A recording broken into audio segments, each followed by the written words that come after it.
এই যে দেখো সেই ইংরেজদের নীল চাষের কড়াইটা পুরো তোমাদের দেখাতে পারলাম না, কারণ এই কড়াইটা এখন লোকের শোবার খাট হয়ে গেছে, আর সেই খাটে বিছানা পাতা আছে, তাই পুরোপুরি দেখাতে পারলাম না।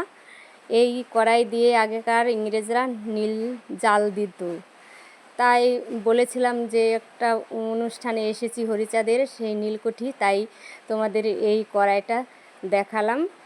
আর এই যে দেখো সবার এখন নীল মানে সেই ঘরগুলো ভেঙে গেছে, এবার এখানকার বাসিন্দারা এখানে ঘর তুলেছে বড় উঁচু উঁচু করে ঘরগুলো, মানে এই দেখো কত পুরনো দিনের ইট, সেই ইংরেজ আমলের ইট এইগুলো।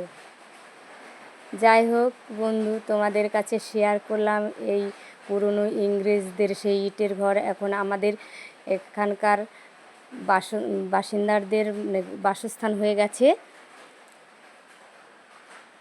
দেখো কত বড় ঘর, মানে সেই সে ভাঙা ইটের উপরে ঘর করেছে, তাই উঁচু উঁচু ঘর, অনেকগুলো সিঁড়ি দিয়ে তারপরে উঠতে হয়। আর এসেই দেখি এই বাড়িরই একটা বউ পরিচয় করে দেখি আমার ননদ হয়, এই যে বসে আছে, এইটা আমার ননদ হয়। যাই হোক বন্ধুরা, ভিডিওটি ভালো লাগলে লাইক কমেন্ট শেয়ার করে দিও। বাই।